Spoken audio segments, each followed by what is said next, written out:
ಎಲ್ಲರಿಗೂ ನಮಸ್ಕಾರ. ಇವತ್ತು ಚಿಪ್ಪಡನ್ನು ಬಳಸಿ ನಾನೊಂದು ಸಮ್ಮರ್ ಸೀಸನ್ಗೆ ಬೇಕಾದಂತಹ ಒಂದು ಪಾನೀಯವನ್ನು ಮಾಡ್ತಿದ್ದೇನೆ. ಇದಕ್ಕೆ ಅವಲಕ್ಕಿಯನ್ನು ಬಳಸಿ ಮಾಡ್ತಿದ್ದೆ. ಹಿಂದಿನ ಕಾಲದಲ್ಲಿ ಈ ಅವಲಕ್ಕಿ ಪ್ರತಿಯೊಂದು ಜ್ಯೂಸ್ನಲ್ಲಿ ಸ್ವಲ್ಪ ಯೂಸ್ ಮಾಡ್ತಿದ್ದರಂತೆ. ನಾವೆಲ್ಲ ಈಗ ಖಾಲಿ ಇದರದ್ದು ಯಾವುದೇ ಒಂದು ಹಣ್ಣಿನ ರಸ ತೆಗೆಯುವುದು ಮತ್ತು ಅದಕ್ಕೆ ಸಕ್ಕರೆಯ ಬೆಲ್ಲ ಹಾಕಿ ಅದನ್ನು ಕಲಡಿಸಿ ಕುಡಿತೇವೆ. ಬಟ್ ಹಿಂದಿನ ಕಾಲದಲ್ಲಿ ಈ ಅವಲಕ್ಕಿಯ ಮಹತ್ವ ಬಹಳ ಇತ್ತು. ಯಾವುದೇ ಒಂದು ಪಾನೀಯವನ್ನು ಮಾಡುವಾಗ ಸಹ ಸ್ವಲ್ಪ ಅವಲಕ್ಕಿಯನ್ನು ಬಳಸಿ, ಅಂದರೆ ಅವಲಕ್ಕಿಗೆ ಅಂತಹ ಒಂದು ಆರೋಗ್ಯಕರ ಗುಣ ಇದೆ ಅಂತ ಅವರಿಗೆ ತಿಳಿದಿತ್ತು. ಹಾಗೆ ಹಿಂದಿನ ಕಾಲದಲ್ಲಿ ಮಾಡುವಂತಹ ಚಿಪ್ಪಡ್ನ ಒಂದು ಜ್ಯೂಸನ್ನು ನಾನು ಅವಲಕ್ಕಿಯನ್ನು ಬಳಸಿ ಮಾಡ್ತಿದ್ದೇನೆ. ಹಾಗಾದರೆ ಯಾರೆಲ್ಲ ನನ್ನ ಚಾನಲನ್ನು ನೋಡ್ತಿದ್ದೀರಿ, ಯಾರೆಲ್ಲ ಇನ್ನೂ ಸಬ್ಸ್ಕ್ರೈಬ್ ಮಾಡಿಲ್ಲ, ದಯವಿಟ್ಟು ಸಬ್ಸ್ಕ್ರೈಬ್ ಮಾಡಿ ಸಪೋರ್ಟ್ ಮಾಡಿ ಅಂತ ಹೇಳುತ್ತಾ ಬನ್ನಿ ಯಾವ ರೀತಿ ಈ ಒಂದು ಜ್ಯೂಸನ್ನು ಮಾಡುವುದೆಂದು ನೋಡೋಣ. ನಮಸ್ತೆ ಮಿತ್ರರೇ, ಇವತ್ತು ಚಿಪ್ಪಡ್ ಮತ್ತು ಅವಲಕ್ಕಿ ಇದನ್ನು ಬಳಸಿ ಒಂದು ರುಚಿಕರವಾದ ಆರೋಗ್ಯದಾಯಕವಾದ ಒಂದು ಜ್ಯೂಸನ್ನು ಮಾಡೋಣ. ಅದಕ್ಕೆ ನಾನು ಹೀಗೆ ಡೈರಿ ಹಾಲು ಉಪಯೋಗಿಸ್ತಿದ್ದ, ಅದರ ಬದಲು ಇದರಿಂದ ತೆಂಗಿನ ಹಾಲನ್ನು ಈಗ ನಾನು ಮೊದಲು ತಯಾರಿಸಿಕೊಂಡು, ಮತ್ತು ಅದಕ್ಕೆ ಬೆಲ್ಲ ಬೇಕು, ಏಲಕ್ಕಿ ಬೇಕು. ಈ ಅವಲಕ್ಕಿಯನ್ನು ನೆನೆಸಿಟ್ಕೊಳ್ಳೋದು ಬೇಡ, ತೆಳು ಅವಲಕ್ಕಿ ಆದರೆ ಬಹಳ ಉತ್ತಮ.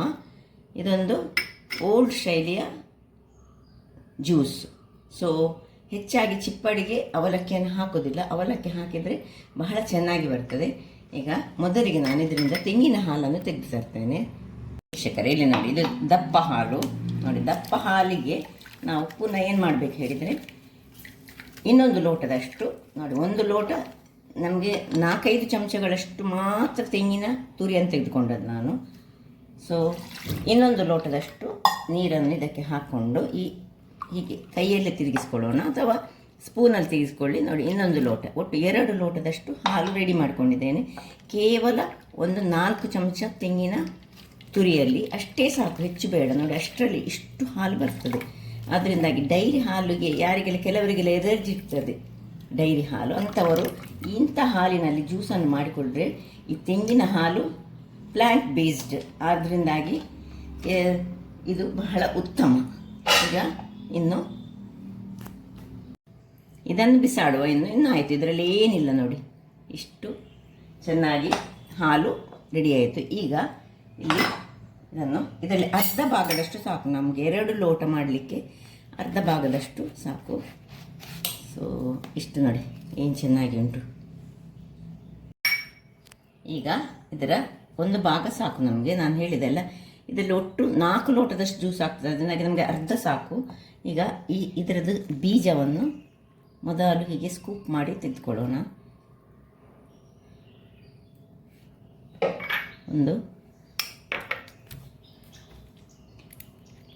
ಇದರಲ್ಲಿರುವ ನೀರು ಸಹ ನಾವು ಮತ್ತೆ ಗಾಳಿಸಿಕೊಂಡು ಹಾಕ್ಕೊಳ್ಬೋದು. ಇದಕ್ಕೆ ಸ್ವಲ್ಪ ನೀರನ್ನು ಅಥವಾ ಹಾಲನ್ನು ಹಾಕಿ ಇದನ್ನು ಹೀಗೆ ಮಾಡಿದರೆ ಉಂಟಲ್ಲ, ಇದರ ಜ್ಯೂಸ್ ಸಹ ಬರ್ತದೆ.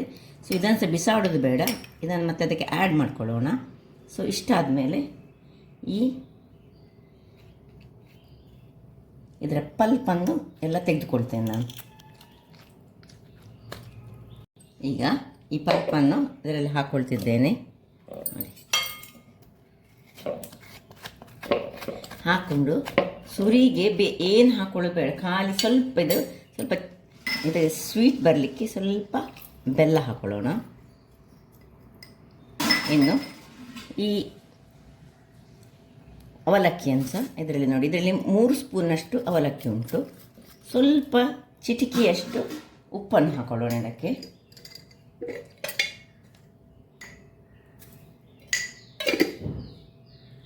ಇನ್ನು ಇದನ್ನು ಸ್ವಲ್ಪ ಹಾಲು ಹಾಕಿ ಇದರದ್ದು ಅಥವಾ ನೀರು ಹಾಕಿ ಇದನ್ನು ಗಾಳಿಸ್ಕೊಳ್ಳೋಣ.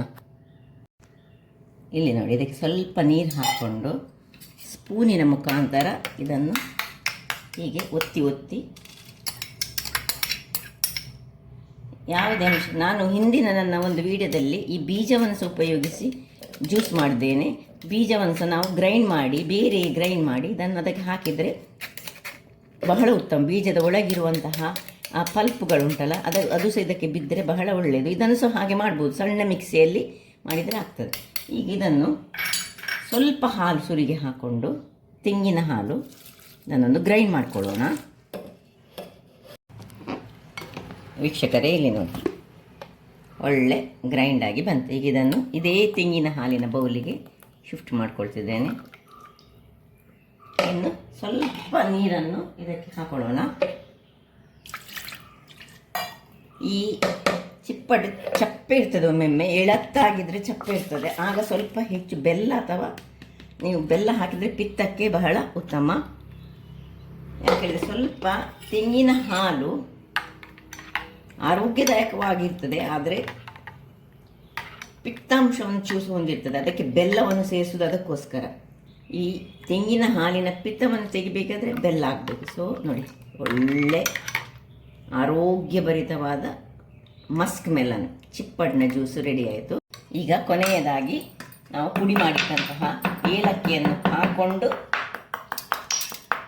ಒಳ್ಳೆ, ಅಥವಾ ಏಲಕ್ಕಿ ಪುಡಿ ಇದ್ದರೆ ಏಲಕ್ಕಿ ಪುಡಿ ಸಹ ಹಾಕ್ಕೊಳ್ಬೋದು.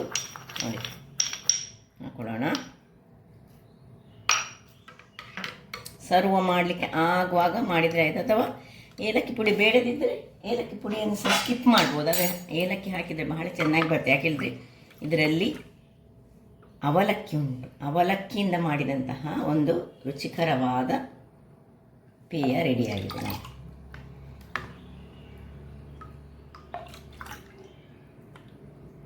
ಇದರಲ್ಲಿ ಅರ್ಧದಲ್ಲಿ ಅವಲಕ್ಕಿಯನ್ನು ಸೇರಿಸಿದ್ರಿಂದಾಗಿ ಇದು ತುಂಬ ಒದಗಿ ಬರ್ತದೆ. ಅದರಿಂದಾಗಿ 3 ಗ್ಲಾಸ್ ಆಗ್ತದೆ. ದಪ್ಪ ದಪ್ಪಕ್ಕೆ ದಪ್ಪ ಸಹ ಉಂಟು.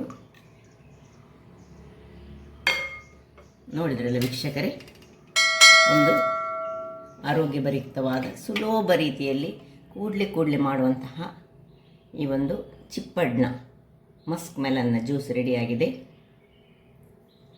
ಈಗ ಮಾರ್ಕೆಟ್ನಲ್ಲಿ ತುಂಬ ಚಿಪ್ಪಡ್ಗಳು ಲಭ್ಯ ಉಂಟು.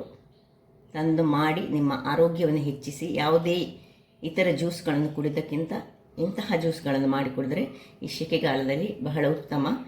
ಹಾಗಾದರೆ ನನ್ನ ಈ ಕುಕಿಂಗ್ ಚಾನಲ್ ನಿಮಗೆ ಇಷ್ಟ ಆದರೆ ಬೋಳೂರು ಸುವರ್ಣ ಚಾನಲನ್ನು ಲೈಕ್ ಮಾಡಿ, ಶೇರ್ ಮಾಡಿ ಹಾಗೂ ಸಬ್ಸ್ಕ್ರೈಬ್ ಮಾಡಿ, ಹಾಗೂ ನನ್ನ ಇನ್ಸ್ಟಾಗ್ರಾಮ್ ಪೇಜನ್ನು ಫಾಲೋ ಮಾಡಿ. ಧನ್ಯವಾದಗಳು.